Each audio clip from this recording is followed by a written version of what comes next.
Dear student, welcome to आज। जैसा कि आप लोग जानते हैं हम लोग क्लास 10th की साइंस पढ़ रहे थे। आज की जो टॉपिक है वो है जंतुओं में पोषण। क्या है? तो आप कहेंगे जंतुओं में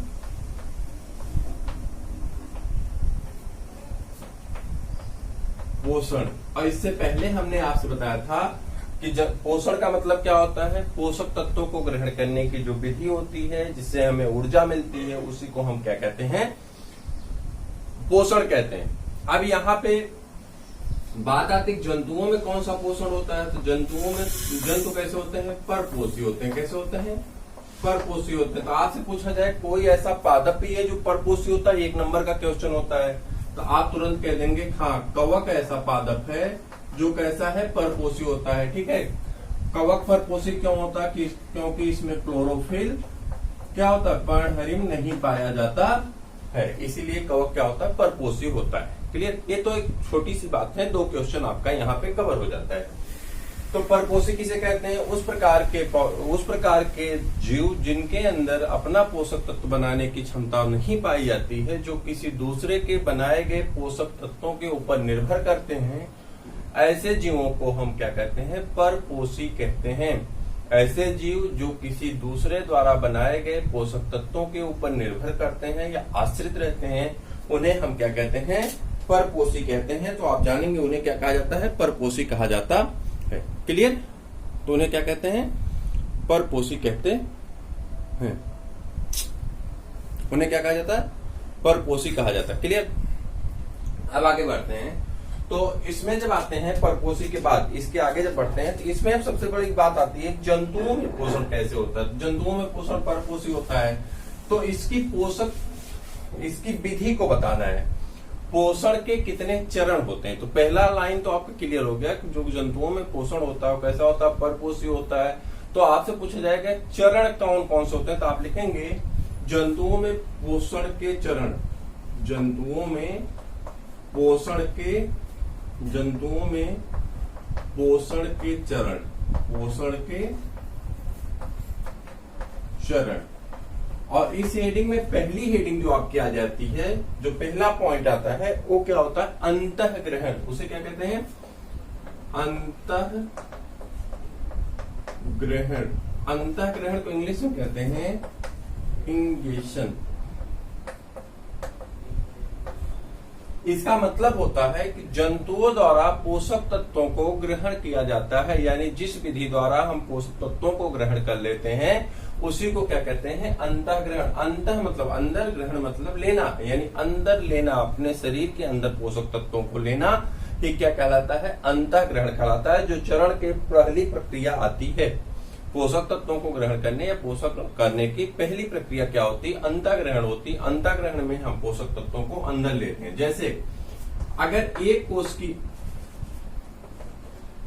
की जीवों की बात कर लें, एक कोष की जीव जो होता है वो पोषक तत्वों को कैसे ग्रहण करते हैं? तो एक कोष की जीव कैसे ग्रहण करते हैं तो आप बताएंगे वो अपने कोशिका मेम्ब्रेन से या कोशिका झिल्ली द्वारा ग्रहण करते हैं। किससे ग्रहण करते हैं? कोशिका झिल्ली द्वारा ग्रहण करते हैं। ठीक। एक कोष की जीव कैसे ग्रहण करते हैं? कोशिका झिल्ली द्वारा ग्रहण करते हैं। ठीक, कोई दिक्कत नहीं। अब जब बहुकोश की में चले जाते हैं तो बहुकोश की जीवों में कैसे ग्रहण किया जाता है? तो बहुकोश की जीवों में पोषक तत्वों को ग्रहण करने के लिए अलग अलग प्रोसेस पाए जाते हैं या अलग अलग आर्गन पाए जाते हैं, जिनके सम्मिलित रूप को हम क्या कहते हैं? मुख द्वारा ग्रहण किया जाता है। कैसे ग्रहण किया जाता है? मुख द्वारा ग्रहण किया जाता है। क्लियर? मनुष्य में कैसे ग्रहण किया जाता है? तो मनुष्य में भी मुख द्वारा ग्रहण किया जाता है। अब यह ग्रहण करने की विधियां अलग हो सकती हैं। पशु चारा को डायरेक्ट माउथ से उठाते हैं, जबकि इंसान चारा को उठाने के लिए अपने हाथ का प्रयोग करता है, अपने भोजन को उठाने के लिए अपने हाथ का प्रयोग करता है। तो ये एक अलग प्रोसेस हो जाती है। क्लियर? कोई दिक्कत यहाँ पे? आगे बढ़े। दूसरी जो प्रक्रिया आती है अंतःग्रहण के बाद जो दूसरी प्रक्रिया होती है उसे कहते हैं पाचन। तो दूसरा क्या हो जाता है? पाचन। अब देखो पाचन में क्या होता है? किसे इंग्लिश में कहते हैं डाइजेशन। क्या कहते हैं? डाइजेशन। पाचन का मतलब होता है कि आप जो प्रोडक्ट खाते हैं, जो पदार्थ खाते हैं, वो बहुत कॉम्प्लिकेटेड होते हैं, बहुत कॉम्प्लेक्स प्रोडक्ट होते हैं। अब उन कॉम्प्लेक्स प्रोडक्ट को खाने के लिए और उसे पचाने के लिए आपके पास कोई ना कोई ऐसी चीज होनी चाहिए जिससे आप बड़े मॉलिक्यूल को छोटे मॉलिक्यूल में आसानी से बदल सकें। तो आप क्या करते हैं, पाचन में क्या लिखेंगे, पाचन वह प्रक्रिया है, कौन सी प्रक्रिया है, पाचन वह प्रक्रिया है जिसमें बड़े रासायनिक तत्वों को या बड़े पदार्थों को छोटे से ऊर्जा युक्त पदार्थों में बदला जाता है, उसे हम क्या कहते हैं, पाचन कहते हैं। यानी the change of micro molecule into macro molecule with the help of digestion, with the help of enzyme is called digestion. यानी एंजाइम की सहायता से हम बड़े मॉलिक्यूल को छोटे मॉलिक्यूल में बदल लेते हैं, उसे हम क्या कहते हैं, पाचन कहते हैं। अब यहाँ आप चीजों को समझो, जैसे मैंने आपसे उस दिन बताया था कि हम एक दिन आपको बताएंगे कि स्टार्च क्या होता है। आज स्टार्च और ग्लाइकोजन दोनों को समझ लेते हैं। देखिए,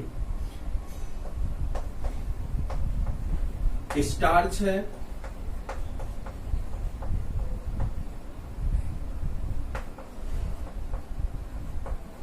ये तीन प्रोडक्ट हैं, इन्हीं को हमको समझना है क्लियर करके। ठीक, पहले देखिए, तो सबसे पहले को हम समझते हैं। पहले क्या होता है कि आपने शुगर का नाम सुना है, शुगर मतलब ग्लूकोज, ग्लूकोज, ग्लूकोज का नाम तो सुना ही होगा। ग्लूकोज जो होता है यह कार्बन, हाइड्रोजन और ऑक्सीजन के मिश्रण से, एक अनुपात का मिश्रण है, उस मिश्रण से बने हुए तत्वों को ही क्या कहते हैं, ग्लूकोज कहते हैं। जैसे यहाँ पे कार्बन है, हाइड्रोजन है और कौन है, ऑक्सीजन। इनका जब अनुपात लेते हैं तो इनका अनुपात आता है 1:2:1 के अनुपात में जब इन्हें रखा जाता है तो इससे फॉर्मेशन किसका होता है, ग्लूकोज को साइंटिफिक भाषा में सैकराइड कहते हैं। किसका फॉर्मेशन होता है, सैकराइड का फॉर्मेशन होता है। तो किसका फॉर्मेशन होता है, सैकराइड का फॉर्मेशन, सैकराइड का फॉर्मेशन होता है। सैकराइड को आप ग्लूकोज भी कह सकते हैं, ग्लूकोज का फॉर्मेशन होता है। क्लियर, यहाँ तक कोई डाउट नहीं, ये आपके कोर्स का नहीं, बस समझना है। अब क्या होता है कि इसमें ग्लूकोज जो बन गया, यह ग्लूकोज जब एक एक मॉलिक्यूल होता है, यानी जब एक मॉलिक्यूल, जैसे कि मान लो कि इसका एक मॉलिक्यूल है, तो आप यहाँ रखेंगे C3, मान लेते हैं हम यहाँ 3 रख देते हैं, तो H का क्या हो जाएगा, 6 हो जाएगा और O का क्या हो जाएगा, 3। इसे हम कहते हैं ट्राइयोज शर्करा। क्या कहते हैं, ट्राइयोज शर्करा, तृतीय शर्करा। यानी यहाँ पे कार्बन संख्या कितनी है, 3 है। क्लियर, फिर चले जाते हैं तो यहाँ आप कर देते हैं C4H8O6, इसे कहते हैं टेट्रोज शर्करा। और देखो यहाँ पे जो अब हम लिखने जा रहे हैं ये आपका इंपॉर्टेंट में आएगा, C5H10O5, इसे कहते हैं पेंटोज शुगर। जब आप चौथा चैप्टर अपना पढ़ेंगे तो वहां पाएगा डीएनए और आरएनए, डीएनए और आरएनए, यानी डीऑक्सीराइबोन्यूक्लिक एसिड, डीऑक्सीराइबोन्यूक्लिक एसिड। तो जो राइबोज आ रहा है वहां पे राइबोज में कौन शर्करा आती है, यही शुगर होता है। ठीक है, राइबोज में कौन सा शुगर होता है, ए वाला शुगर होता है। क्लियर, तो 4th चैप्टर में इसके बारे में डिस्कस किया जाएगा, पूरा आएगा, आपको मिलेगा वहां पे। और आरएनए क्या होता है, राइबोन्यूक्लिक एसिड। क्लियर, तो यहीं पे अगर हम कर दें C6H12O6, तो ये आप पहले से जानते हैं किसका फार्मूला है, ग्लूकोज का फार्मूला। किसका फार्मूला है, ग्लूकोज का फार्मूला, समझ लीजिए। अब जब ग्लूकोज एक मॉलिक्यूल होता है तो इसे हम ग्लूकोज कहते हैं, लेकिन जब इसी तरह के 2 मॉलिक्यूल आपस में मिल जाते हैं तो इसको हम लोग मोनोसेक्राइड भी कह सकते हैं। क्या कह सकते हैं, मोनोसेक्राइड, सेक्राइड, क्योंकि इसमें मॉलिक्यूल संख्या कितनी है, 1।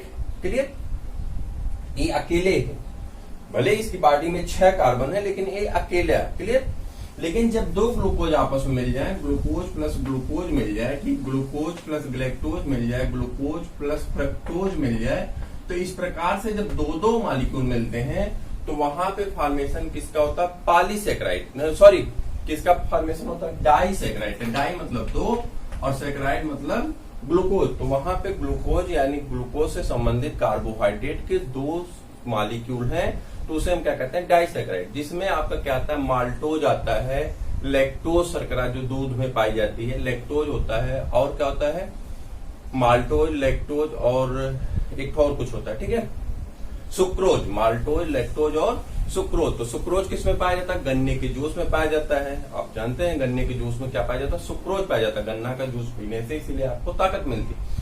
उसके बाद माल्टोज कहाँ पाया जाता है? फलों के जूस में, जैसे आम का जूस है, संतरे का जूस है, इसमें माल्टोज पाया जाता है। और जो लैक्टोज होता है, लैक्टोज शर्करा कहाँ पाई जाती है? दूध में पाई जाती है। तो लैक्टोज में ही लैक्टोबैसिलस पाए जाते हैं, जिससे दूध क्या बन जाता है? दही में बदल जाता है। तो उससे दूसरी चीजें हैं, जब उसको पढ़ेंगे केमिस्ट्री में तब आएगा तब बताएंगे, ठीक। तो यहाँ पे दो चीजें हैं, तो डाइसैकेराइड अकेले है तो मोनोसैकेराइड, लेकिन जब ये मॉलिक्यूल 3 से ज्यादा हो जाए, बायोलॉजी वालों को गिनती उनती नहीं आती, 3 से ज्यादा हो जाए तो क्या लिख देते हैं? पॉलीसैकेराइड। क्या लिख देते हैं? पॉलीसैकेराइड। तो पॉलीसैकेराइड जो होते हैं 3 प्रकार के होते हैं, स्टार्च, सेलुलोज और ग्लाइकोजन।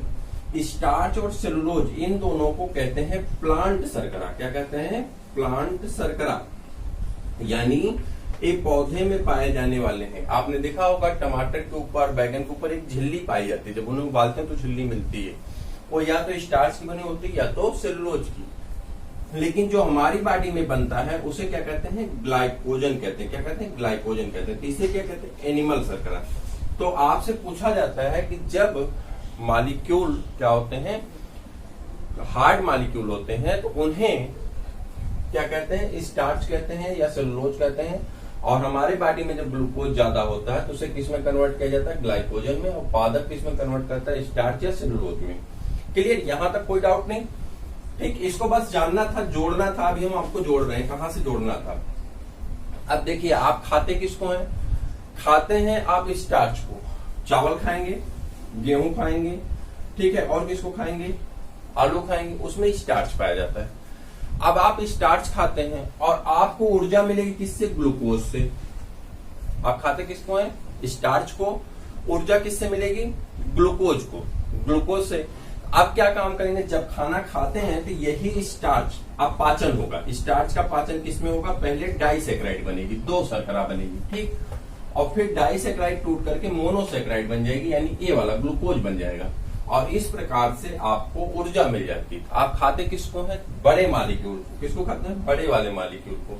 और फिर वो टूट किस में जाता है? छोटे मॉलिक्यूल में। इसी प्रोसेस को क्या कहते हैं? पाचन कहते हैं। बड़े मॉलिक्यूल का छोटे मॉलिक्यूल में टूट जाना, जिससे आपको ऊर्जा मिल जाए, उसी को क्या कहते हैं? पाचन कहते हैं। इसी प्रकार से फैट टूटता है, इसी प्रकार से लिपिड टूटता है, इसी प्रकार से आपका विटामिन टूटता है। सबके इसी तरह के फेज होते हैं। आपके प्रोटीन इसी तरह से टूटते हैं, अमीनो एसिड से जुड़ी हुई यूनिट से बनते हैं, लेकिन हम प्रोटीन को खाते हैं, फिर टूट करके अमीनो एसिड बनता है। अब डाइजेशन में उसको क्लियर करेंगे, कौन सा प्रोडक्ट कहाँ पे डाइसैकेराइड में बदलता है, कहाँ पे ट्राइसैकेराइड में बदलता है, और कहाँ जाकर के फाइनली वो एनर्जी गिवन यानी एनर्जी देने वाला प्रोडक्ट बन जाता है। क्लियर? कोई दिक्कत? आगे चले। नंबर 3, तीसरी प्रोसेस जो आती है, वो तीसरी प्रोसेस आपकी क्या होती है, तो उसको आपको थोड़ा सा क्लियर करना है। थर्ड प्रोसेस आपकी आती है, तो इसके बाद होती है कौन सी प्रोसेस आती है? जल्दी बताइए।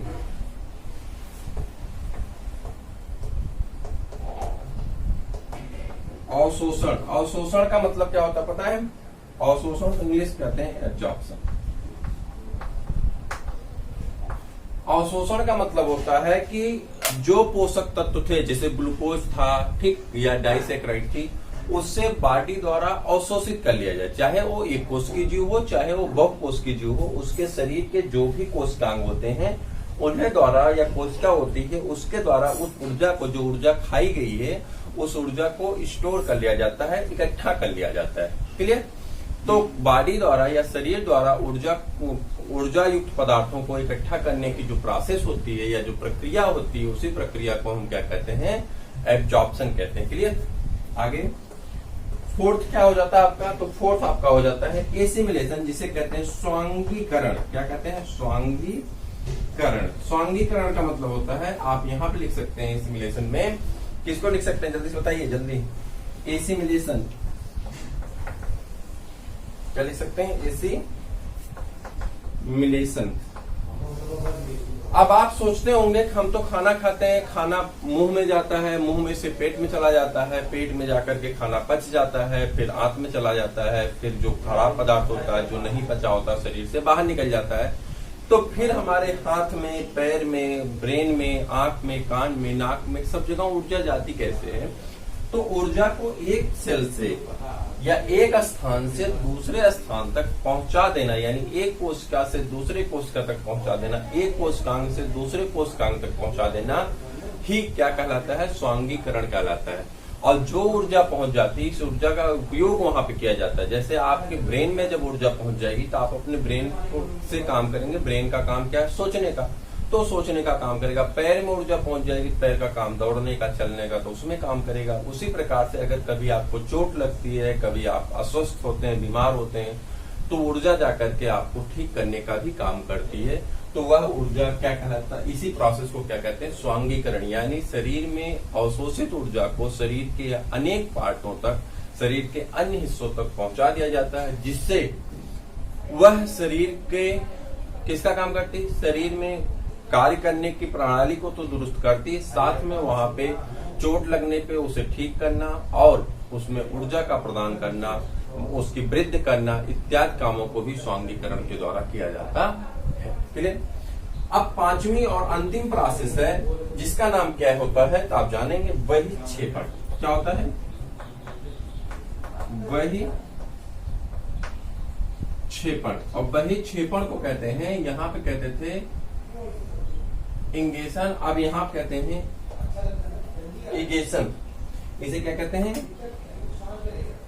इगेशन। इगेशन का मतलब होता है जो शरीर में अनडाइजेस्टेड फूड पार्टिकल रह गए, यानी जो शरीर में बिना पचा हुआ पदार्थ रह गया, जो पचा नहीं, उस पदार्थ को शरीर द्वारा शरीर से बाहर निकाल दिया जाता है, जिस प्रोसेस को ही क्या कहते हैं?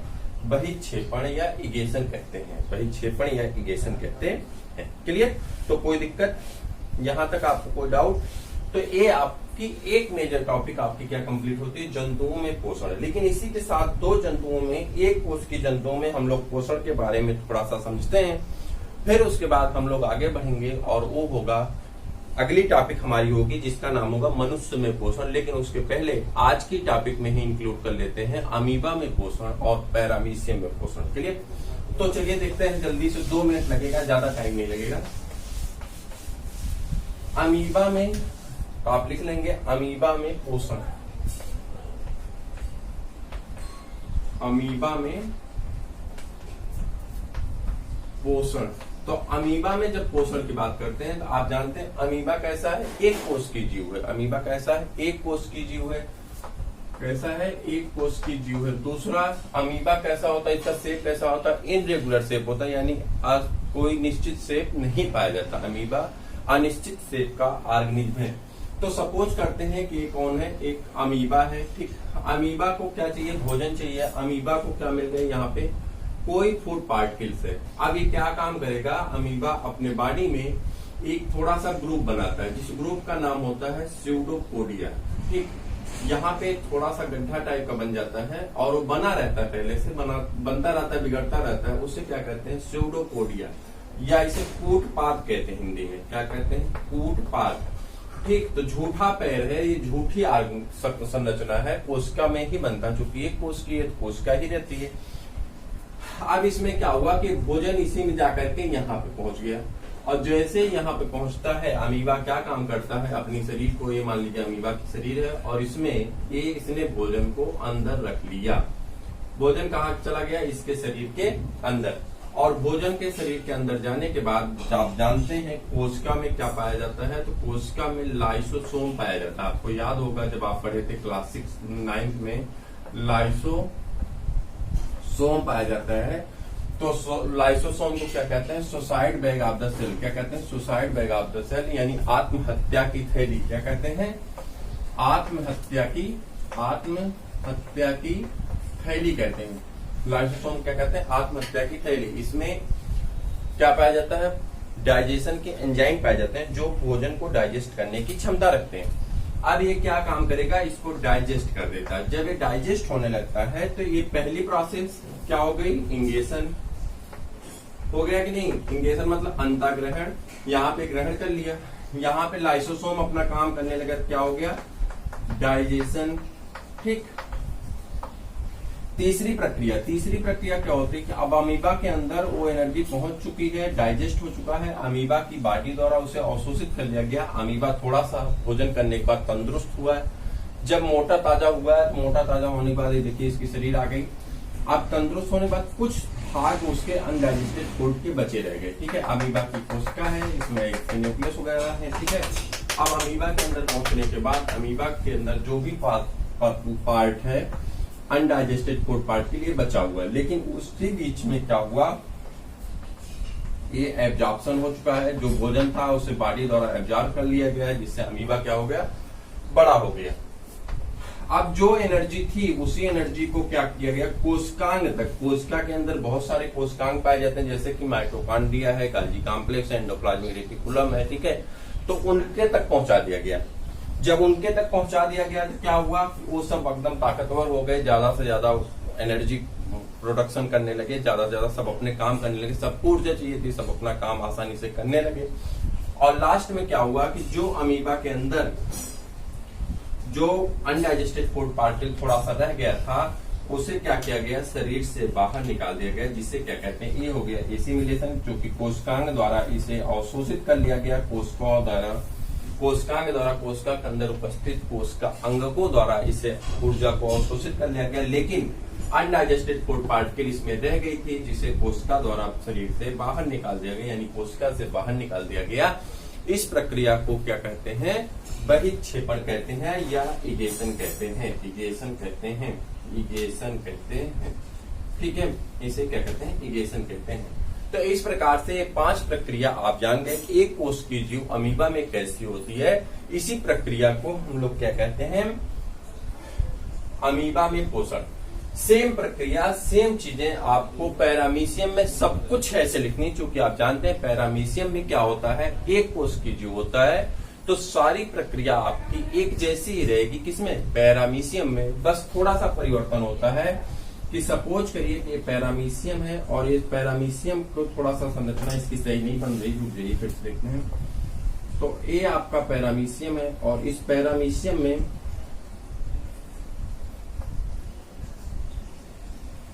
सपोज कर लीजिए पैरामीशियम में थोड़ा सा सही नहीं बना है, क्लियर। तो ये आपका पैरामीशियम है और जब इस पैरामीशियम में आप जाते हैं तो पैरामीशियम की बॉडी में यहाँ पे एक छोटी सी संरचना बन जाती है, जिस संरचना को कहा जाता है माउथ। तो यहाँ पे एक प्रक्रिया बदल जाती है, जिस प्रक्रिया के इसके ऊपर क्या पाया जाता है, सिर्फ आपका अंतःग्रहण बदलेगा और आप लिख देंगे अंतःग्रहण में कि पैरामीशियम के शरीर के ऊपर बहुत सारी सीलिया पाई जाती हैं। ये जो बाल जैसी संरचना बना रहे हैं इन्हें क्या कहते हैं, सीलिया कहते हैं। तो बहुत सारी सीलिया पाई जाती हैं। सीलिया भोजन के कण को इकट्ठा करके मुख के पास ले आती हैं। मुख द्वारा भोजन को ग्रहण किया जाता है, जो कि एक काल्पनिक ऑर्गन है। जैसे यहाँ फुटपाथ एक काल्पनिक अंग है, उसी तरह से मुंह भी एक तरह का काल्पनिक अंग है और इसके द्वारा भोजन को क्या किया जाता है, अवशोषित किया जाता है।